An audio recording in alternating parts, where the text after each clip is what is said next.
नमस्कार दोस्तों, आप देख रहे हैं नमो भारत न्यूज। मैं हूं शुक्ला।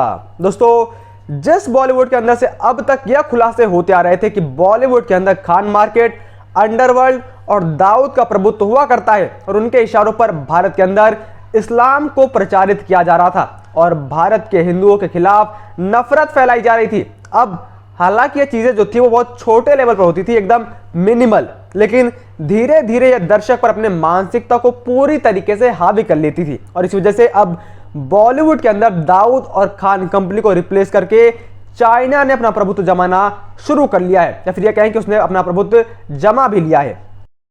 अब बॉलीवुड वो दिखाता है जो चीन के प्रोपेगेंडे के हिसाब से सही बैठता है। अब क्या ये पूरा प्रोपेगेंडा और ये बड़ा खुलासा, वो मैं आपको बताऊंगा। उसके लिए आप इस वीडियो में पूरा अंत तक बने रहिए। साथ ही आप इस वीडियो को आज ज्यादा से ज्यादा शेयर करना मत भूलिएगा और हमारे चैनल को सपोर्ट करने के लिए आप सब्सक्राइब के बगल में दिए गए ज्वाइन बटन को क्लिक करके हमसे जरूर जुड़िए ताकि हम आपको एक्सक्लूसिव रिपोर्ट दे पाएं। दोस्तों, चीन लगातार अपनी सीमाओं को बढ़ाने की जद्दोजहद में लगा हुआ है, जिसके लिए वो बार बार भारत के अंदर घुसपैठ की कोशिशें करता आ रहा है, लेकिन भारत की सीमाओं से चीन अपने इस प्लान को कामयाब नहीं कर सकता था। यह बात उसे बहुत पहले ही एहसास में आ चुकी थी और इसीलिए चीन ने भारत में घुसपैठ के दूसरे रास्ते अपनाए और अब उन रास्तों के जरिए चीन पूरी तरीके से भारत में घुस चुका है और वो माध्यम कोई और नहीं बल्कि हमारी एंटरटेनमेंट और हमारा बॉलीवुड इंडस्ट्री है। जी हाँ, बिल्कुल सही सुना आपने। एक भारतीय थिंक टैंक के अध्ययन से पता चला है कि चीन ने भारतीय फिल्म जगत, विश्वविद्यालयों, सामाजिक संस्थानों, थिंक टैंक्स, सोशल मीडिया और तकनीकी उद्योग में वर्चस्व स्थापित करने और दखल अंदाजी करने के लिए भारी मात्रा में धन खर्च किया है और चीन समर्थक खड़े किए हैं। इन सबसे भारत की राष्ट्रीय सुरक्षा और संप्रभुता पर गंभीर खतरे पैदा हो गए हैं। दरअसल नई दिल्ली स्थित think tank law and society alliance द्वारा जारी mapping Chinese footprints and influence operation in India शीर्षक वाली 76 पन्नों की अध्ययन रिपोर्ट यह दर्शाती है कि भारतीय संस्थानों में चीन की किस हद तक घुसपैठ हो चुकी है और आकलन किया है कि भारत में चीनी पैठ कितनी गहरी और व्यापक है। पिछले कुछ वर्षों में चीन ने बार बार भारतीय मनोरंजन उद्योग में घुसपैठ करने और फिल्मों के सह निर्माण के माध्यम से बॉलीवुड को प्रभावित करने की कोशिशें की हैं। बॉलीवुड को प्रभावित करने के बीजिंग की चाल का सबसे स्पष्ट सबूत 2019 में बीजिंग अंतरराष्ट्रीय फिल्म महोत्सव में चीन भारत फिल्म सह निर्माण संवाद आयोजित करना था। भारतीय फिल्मों में चीनी प्रभाव इतना जबरदस्त है कि चीन ने सुनिश्चित किया कि शाहरुख खान और कबीर खान जैसे भारतीय सिनेमा दिग्गजों की भागीदारी फिल्म महोत्सव में हो, जैसे चीन की इमेज को इन अभिनेताओं के फैंस के अंदर स्थापित किया जा सके। और सिर्फ इन अभिनेताओं को अपने देश में बुलाना ही चीन का मकसद नहीं था, बल्कि उसके साथ ही इस रिपोर्ट में इस बात पर भी प्रकाश डाला गया है कि कैसे चीनी कम्युनिस्ट पार्टी ने विशेष रूप से भारतीय फिल्म उद्योग के लिए एक भारतीय पैरवीकार यानी कि लॉबिस्ट या फिर यूं कहिए कि चीन के एजेंट की अध्यक्षता में एक लॉबी समूह का गठन किया है। इसका प्रमुख भारतीय लॉबिस्ट है जो कि काम ही फिल्म क्षेत्र के लिए कर रहा है, लेकिन चाइना के पक्ष से। रिपोर्ट बताती है कि बीजिंग का प्रभाव सूक्ष्म लेकिन व्यवस्थित रहा है। भारत की फिल्म नियामक संस्थानों में चीन प्रमुख व्यक्तियों को अपने पक्ष में करने में कामयाब रहा है, जिससे उसने सुनिश्चित किया है कि बॉलीवुड में चीनी हितों को अच्छी तरीके से साधा जा सके और उसकी कारगुजारियों पर पर्दा डाला जा सके। चीन का फिल्म इंडस्ट्री पर कितना गहरा प्रभाव है, इसका अंदाजा आप इस बात से लगा सकते हैं कि 2011 में रिलीज हुई रॉकस्टार फिल्म में जहां फ्री तिब्बत का झंडा था, उसके निर्माताओं को उसे सेंसर करना पड़ा था। ऐसा क्यों हुआ?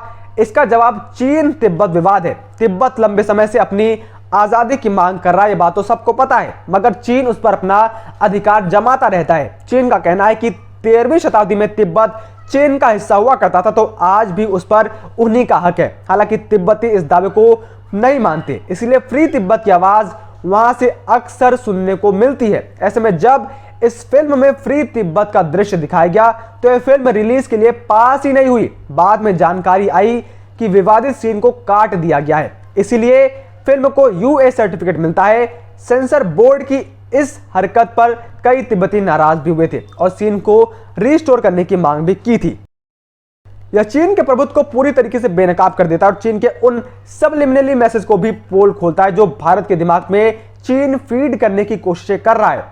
थिंक टैंक्स और नागरिक समाज संगठनों के साथ जुड़ाव बीजिंग के खुफिया और परोक्ष ऑपरेशन केवल भारत के मनोरंजन उद्योग तक ही सीमित नहीं रहे हैं, बल्कि वर्षों से चीन ने भारतीय थिंक टैंक्स और नागरिक समाज को भी नियंत्रित करने और उन्हें चलाने की कोशिशें की हैं। ऐसा करने के लिए चीन ने अथक प्रयास किए हैं और भारत के बौद्धिक क्षेत्र में गहरी पैठ बनाने में सफल रहा है। चीन ने थिंक टैंक्स पर अपना बड़ा प्रभाव हासिल किया है। उनमें से दान के रूप में उन संस्थानों तक प्रत्यक्ष या फिर परोक्ष रूप से बड़ी मात्रा में धन पहुंचाना शामिल है। चीन नियमित रूप से थिंक टैंक्स और विश्वविद्यालय के छात्रों के बीच आदान प्रदान कार्यक्रम की आड़ में भी अपने छंद ऑपरेशन चलाता है। कई मामलों में ऐसा देखा गया कि भारतीय छात्र चीनी सरकार के खर्चे पर चीन की यात्रा करते हैं और अनजाने में बीजिंग के समर्थक बन जाते हैं और उसका प्रचार प्रसार करने लगते हैं। अगर आप इतनी बातें ही सुनकर सन्न रह गए हैं तो आपको बता दूं कि इस रिपोर्ट में इस बात पर भी प्रकाश डाला गया है, इस बात का भी खुलासा किया गया है कि भारत में चीनी संस्थानों की संख्या तेजी से बढ़ रही है और हाल के दिनों में दर्जनों भारतीय शिक्षण संस्थानों में चीनी अध्ययन केंद्र स्थापित किए गए हैं। इसका व्यापक प्रभाव भारतीय संस्थानों के चीनी समर्थक रुख अपनाने और मेधावी भारतीय छात्रों के चीन समर्थक बन जाने के रूप में देखा जा रहा है।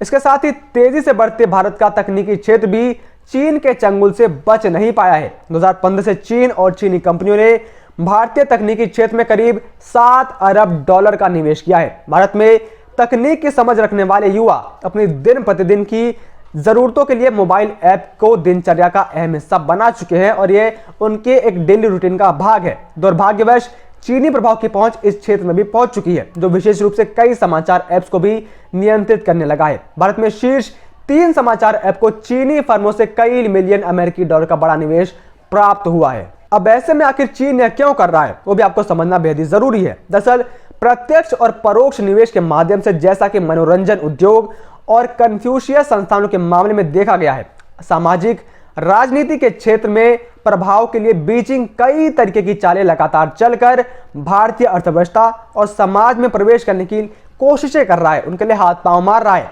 इन सभी माध्यमों से अपने अनुकूल विमर्श चलाकर चीन भारत में कलह पैदा करना, भारतीय ताने बाने को तोड़ना और देश में अस्थिरता पैदा करना चाहता है, क्योंकि किसी देश के लिए दूसरे राष्ट्र को प्रभावित करने का सबसे आसान तरीका जो होता है वह देश की राजनीति में प्रभाव कायम करना होता है। और चीन का प्रभाव पिछले कुछ वर्षों में धीरे धीरे भारत के राजनीतिक वातावरण में भी प्रवेश कर चुका है। चीन ने पिछले कुछ वर्षों में कई भारतीय क्षेत्रों में प्रत्यक्ष या फिर परोक्ष रूप से व्यापक घुसपैठ की है। चीन न केवल भारत बल्कि अपने पड़ोसियों और बड़े पैमाने पर दुनिया पर अपना प्रभाव बढ़ाने और दुष्प्रचार फैलाने के लिए सूक्ष्म और व्यापक रणनीति का उपयोग लगातार कर रहा है। अब हालांकि भले ही प्रधानमंत्री मोदी के चीन के प्रति कड़े रुख की वजह से पिछले कुछ समय में चाइना का प्रभुत्व भारत के अंदर कम भले हुआ है। जैसे गलवान में एक समय ऐसा हुआ करता था जब हर घर में चीनी वस्तुएं हुआ करती थी, चीन के सामान हुआ करते थे, लेकिन गलवान घाटी में चीन की हरकतों के बाद उन लोगों ने चीनी वस्तु का पूरी तरीके से बहिष्कार कर दिया था। ऐसे में आज हम लोगों को भी उस चीज का बहिष्कार करना जरूरी है जिसमें चीन अपना प्रभुत्व बढ़ा रहा है, जिसमें चीन की संलिप्तता है, वरना अंत में हम भी इसी चाइना के गुलाम हो जाएंगे और शुरुआत इस चाइना के पिट्ठू बॉलीवुड का बहिष्कार करके ही होगी। बाकी आप इस पर क्या राय है आप कमेंट करके जरूर बताएं। जय हिंद, जय भारत। वीडियो को लाइक, सब्सक्राइब और शेयर करना ना भूलें। अपने विचारों को कमेंट बॉक्स में लिखकर हम तक जरूर पहुंचाइए।